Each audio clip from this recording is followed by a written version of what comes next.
ಕೊಲೆಗೆ ಸಂಚಲನ ರೂಪಿಸಲಾಗಿತ್ತು ಒಂದು ಅಂಶ ಬೆಳಕಿಗೆ ದಾವಣಗೆರೆ ಗಲಾಟೆಯಲ್ಲಿ.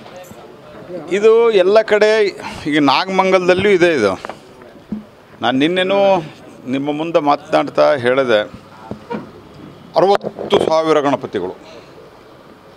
ಎಷ್ಟಪ್ಪ 60,000 ಅಂತ ಹಿಂಗೆಲ್ಲ ಮಾತಾಡಿದ್ರಲ್ಲ ಮುಖ್ಯಮಂತ್ರಿಗಳು. ಇದು ಸ್ವಲ್ಪ ನನಗೆ ಹೇಳೋದು ಸ್ವಲ್ಪ ಸೆನ್ಸ್ ಇಟ್ಕೊಂಡು ಮಾಡಬೇಕು. This is all very sensitive matter.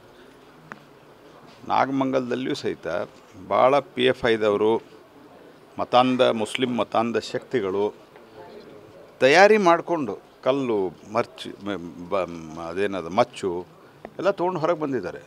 2 ಕಡೆ ಆಗಿದೆ. ಸಣ್ಣ ಘಟನೆ.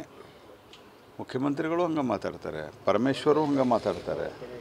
ಅಂದರೆ ಇವರಿಗೆ ಬೇಸಿಕಲಿ ಇದನ್ನು ಐಯರ್ನ್ ಹ್ಯಾಂಡ್ನಿಂದ ಇದನ್ನು ಹ್ಯಾಂಡಲ್ ಮಾಡಬೇಕು ಅಂತಿಲ್ಲ. ಯಾಕಂದರೆ ಇವರಿಗೆ ವೋಟ್ ಬ್ಯಾಂಕಿನ ಪಾಲಿಟಿಕ್ಸ್. ಇವರಿಗೆ ಈ ವೋಟ್ ಬ್ಯಾಂಕ್ ಪಾಲಿಟಿಕ್ಸ್ ಪರಿಣಾಮವಾಗಿ ದಾವಣಗೆರೆಯಲ್ಲಿ CBIದವರು ಮತ್ತೊಬ್ಬರು ಮಾಡಿದರೆ, ಕೇಂದ್ರ ಸರ್ಕಾರ ಮಾಡಿ NIAದವರು ಮಾಡಿಸಿದ್ರು. ಇದರಲ್ಲಿ ಭಾಳ ಸ್ಪಷ್ಟವಾಗಿದೆ. ಅಲ್ಲಿ ಯಾರೋ ಆಫೀಸರ್ಗಳು ಸ್ವಲ್ಪ ವಿಶೇಷವಾದಂಥ ಗಮನ ಕೊಟ್ಟು ಎಲ್ಲ ಅನರ್ಥ ಮಾಡಿ ಧೈರ್ಯದಿಂದ ಚಾರ್ಜ್ ಶೀಟ್ ಹಾಕಿದ್ದಾರೆ. ಬೇರೆ ಕಡೆ ಅದನ್ನು ಮುಚ್ಚಾಗಿದೆ. ನಾಗಮಂಗಲದಲ್ಲಿಯೂ ಹಿಂದೂಗಳ ಅಂಗಡಿಗಳ ಮೇಲೆ ಪೆಟ್ರೋಲ್ ಬಾಂಬ್ ಬೆಸಿತಾರೆ.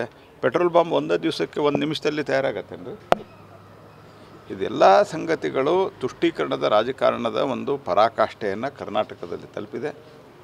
ಇವರು ಅಭಿವೃದ್ಧಿ ಕೆಲಸ ಮಾಡ್ತಾ ಇಲ್ಲ, ಭ್ರಷ್ಟಾಚಾರದಲ್ಲಿ ತೊಡಗಿದ್ದಾರೆ ಸಿದ್ದರಾಮಯ್ಯ ಸರ್ಕಾರ, ಕಾಂಗ್ರೆಸ್ ಸರ್ಕಾರ. ಅದನ್ನು ಡೈವರ್ಟ್ ಮಾಡೋದಕ್ಕೆ ಈ ರೀತಿ ಏನೇನೋ ಬೇಜವಾಬ್ದಾರಿತ ಹೇಳಿಕೆಯನ್ನು ಕೊಡ್ತಾ ಇದ್ದಾರೆ.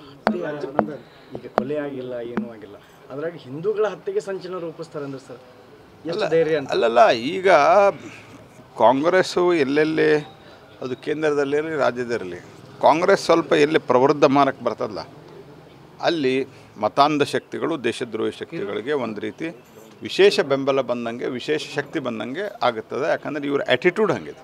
ಸರ್, ಲೋಕಾಯುಕ್ತ